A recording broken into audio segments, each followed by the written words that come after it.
Brilliant speed with vibrant service. Vibrant broadband internet. It's 10:30. It is time for Vibrant You, and the show is all yours. Well, thank you. Good morning. Good morning. Good morning, Jeff. How is it going? It's going fabulous. All right, good and deal. You? Wonderful. Perfect. Wonderful. Well, last week, we talked about our dreaming of streaming class, and back at the office, we always talk and get ideas of how many people we think we should, how many people are going to come and whatnot. So how many people do you think showed up? 11. 11. We had a full house of 40. There was not a seat to be had there. I know. Because you have all that booze that you serve. Yeah. NA beverages. Yeah, I expected about a dozen.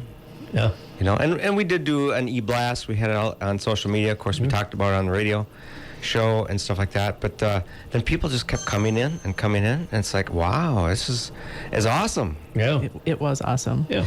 And so if you're interested in coming again, or if you're interested in learning more about dreaming and streaming for the first time, our last one for 2025 is going to be November 5th at 5:30 at Meeker Energy. Mark your calendars. Mark your calendars. Oh, that's the energy plant. That's right. So when we have those classes, there's a lot of people that ask questions about streaming, and so we thought we'd make this show dedicated to those questions that people had asked us. Sure.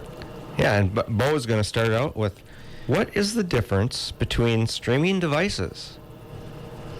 Yeah, we get that question a lot, and we recommend streaming devices rather than using the apps on everyone's TV that they get, just because they work a lot better, they're faster, they're updated more often, and so there's 4 different ones that they're out in the market that are really popular. So Apple TV would be the first one. It's also the most expensive one, which is kind of a classic Apple thing to do, but it does work really well. That's one I've been using for a little over a year now. They range from around $130 to $150, depends on the storage that you want. And then we got Google TV. That obviously is integrated with a lot of Google products. That one's a little bit less expensive, about $100. And those are the most premium devices. They are, the fastest, kind of the smoothest operating system. And then the step down from that would be Roku and Amazon Fire TV, or Fire Stick, as a lot of people have come to call it. And so those range anywhere from $30 up to around $100. And, they're the most popular because they're affordable. They work really well. Roku is kind of just its own thing. It doesn't really have advertisements, kind of like Amazon does. Obviously, Amazon likes to push their Amazon products, Amazon Prime, and all 4 of those are easy to use. It's just kind of a personal preference. We're going to go a little bit into more about how those work. They come with their own remote. They don't have a channel flipper, so if you're a channel flipper, you're going to have to find a different way to do that. Or adapt. Yeah, you can definitely adapt. I love channel flipping back in the day. Now I just kind of channel flip in a different way. And then Shane's going to go into another device and remote called the DirecTV Gemini. DirecTV Gemini, that's their own version of a streaming player. And it allows you to download some apps like Netflix and Paramount Plus and Disney Plus, things like that. And they do have a remote with numbers on it and a guide button and that kind of thing. So it's more like your cable box experience that you're used to. Whereas the streaming players that Bo was talking about, they have basically it's up and down, left and right arrows and an OK button. So you have to kind of flip that way. Right. And so the difference is that if you do get DirecTV and their streaming device, they charge $15 a month for that streaming device. So much like your cable box is, $12 a month, this is going to be $15 a month. But you can buy them. You can't buy them outright. No. Not anymore. They used to sell them outright. That's what I have. Yep. And they changed it. Yeah, they changed it now. So, yeah, if you're grandfathered in and you own yours, that's one thing. But if you ever have to replace it. Yeah. So, anyway, if you do buy an Apple TV or a Google TV or a Roku or a Fire Stick, it's a one-time fee or one-time cost, $40 to $150, somewhere in there, whatever you decide. And the next question that we get will kind of tie into this, And the next question is, do you need a separate streaming player for each TV in your house? We get that one as well. And yes, you do. You need a separate streaming player for every TV in your home, just like you'd need a separate cable box for every TV in your home or a separate satellite box for each TV, right? Same type of thing. But then again, you're going to buy this device once for each TV and not pay a lease on that if you decide to go with like a Roku or a FireTV or Apple. But let's kind of do some math here. Let's say the cable box you're leasing now, you're paying $12 a month for. So that's $144 a year you're paying for that cable box. And you have 2 TVs in the house. So you got to take that times 2. So now you're paying $288 a year for that cable box. Well, how long have you had cable? If like you live in town or something? Probably 20 years? I imagine. Okay. Some have. $288 times 20 is $5,760 you paid in the 20 years for that cable box, right? Well, now let's say you buy the premium, which is the Apple, considered the Apple TV 4K. That's $150 for the highest version. You got 2 of those, one for each TV. That's $300 that you've paid for those, okay?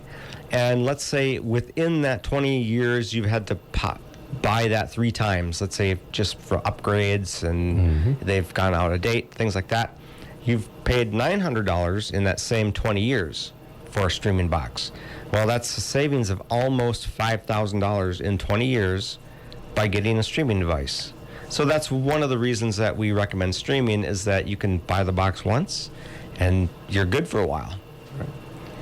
Jane? So now the next question is, can I get every channel that I have on my cable TV with these boxes and streaming services? The answer is no. And there's several reasons why. So basically, cable makes deals with the license agreement and the providers and all that kind of stuff. And then there's also special channels that they have, so if you want to watch the local city council meeting, the local church services, that kind of stuff, that's not included. But there's other ways to get around that. So like you can stream those services on Facebook. You could go to the website of city council and watch it there. So there's just other things that you can be creative with, so you don't have to spend that extra money and you're kind of limited to what you can and be at the mercy of the pricing of cable. So, but you have to decide if it's worth saving hundreds of dollars each year, or if you're just comfortable going with the convenience of what you currently have. Yeah, and then the next question that we get is, how do I record the shows, the movies that I want to watch? I used to have like a DVR box, or back in the day, so a VCR I'd record on. So now it's all digital recording. So the DVR is something that's going to come with pretty much all your major streaming services like YouTube TV, Sling, Hulu Live. So those are built in. You just kind of click on, like with YouTube TV, if you want to record a show, you hit the plus icon, that'll record it. Something similar with Hulu. Now, like things like Netflix and HBO, Paramount Plus, those are on demand, so you don't have to record those. You can just watch them whenever you want to. And if you're looking at those free services like Freevee or Tubi, those are free for a reason, is because they don't offer those features like DVR. So you're not going to have the ability to DVR absolutely everything streaming wise, but the things that you would want to watch, the shows, the movies on your typical cable replacement, you're going to have a DVR option. So if that's something that you're worried about, it's very easy. It's actually one of the easiest, kind of most seamless switches. You used to have to go in and kind of, set the recordings. Now you hit it once and it's good to go. And yeah, very, very easy and user friendly once you just do it a couple times. The next question we get is, how do I sign up or cancel my service? So a lot of times you can sign up through the streaming device. Like, for example, if you have the Amazon Fire TV and you want to subscribe to Paramount Plus, you can do that right through your Amazon account because it's tied to your device. Roku is a similar thing where you can sign up for and pay for Hulu Live TV right through Roku's, because you'd put your credit card in your Roku account. So that's how you can sign up for it. If you've signed up through the website and it's on your Roku, then you are going to have to cancel through the website. Now, there are some services, I think Disney Plus, they have you have to cancel through customer service. So even though you signed up, like say through your Roku device for Disney Plus, you may still have to make a phone call to cancel the service.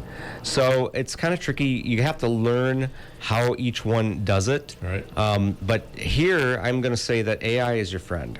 So go to Google, do a search, use the AI, Google's AI, ask a specific question: how do I cancel my Hulu Live TV subscription?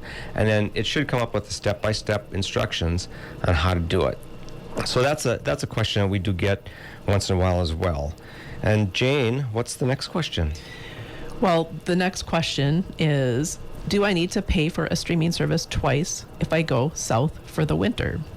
And this is where the huge difference and the huge cost savings is. So people that are lake goers that go south for the winter and that own their home typically pay cable 3 times. And the answer is no, you do not have to pay when you go south. So basically what's going to happen is you take your device with you, or have another device that you just take with you as part of your month, you're packing, or have it already there.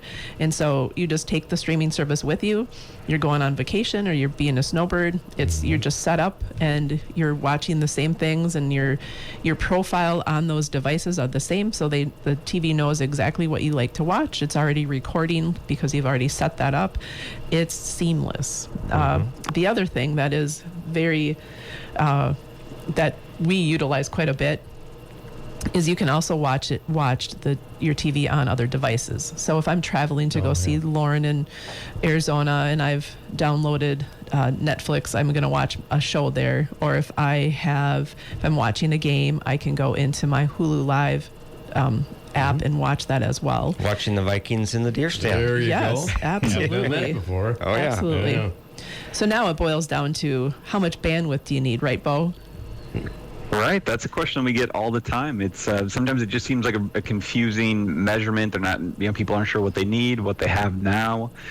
So streaming in live and high definition on each TV takes about like 15 to 20 megabits per second. If you're in the higher definition, like 4K, you're going to be looking closer to 30 megabits per second. And so it's pretty easy math. All you do is, if you multiply how many TVs you are streaming and what kind of definition you're streaming in, and maybe include your phones, any kind of device like an iPad that's on at the same time, and just kind of add those up, and that'll get your bandwidth requirements, whether you need 100 meg, whether you're a super heavy user and need 500 meg or a gig. That is the best way to do it. And when people start adding those up, they kind of forget how many devices in their home is using internet. I mean, you have refrigerators now that need Wi-Fi, so that's something to keep in mind. And sometimes it's never a bad idea to have a little more too, just in case you have friends or guests over. So yeah, if you are a heavy user, or you don't know what kind of bandwidth that you need, give us a call, because we'll certainly help you decide. I mean, there's a big world of streaming out there. I mean, there's a lot of benefits, and substantial savings can be had if you pay attention. I'd also like to remind people that we are having a promotion till the end of this month. There's only half a month left, where if you sign up for Vibrant Broadband Fiber at our 200 megabits per second or higher package, you'll get a $50 Visa gift card and a chance to win 2 Vikings tickets to the Vikings-Bears game. It could be interesting if we don't get JJ back, and we'll see how Carson Wentz does, but yeah, we'll check that out. Also, if you are currently a Vibrant subscriber, you can refer somebody, and if they sign up, you'll both get $25 bill credit, and you will also get a chance to win 2 other tickets to the same game. So we're giving away 4 tickets to that game coming up. So next, we're going to be, if you need something to do, Saturday. This is coming Saturday, Coming Saturday. It's Fall into Fun. And the Chamber's hosting that, and then we're going to actually be at the American Legion to promote that as well.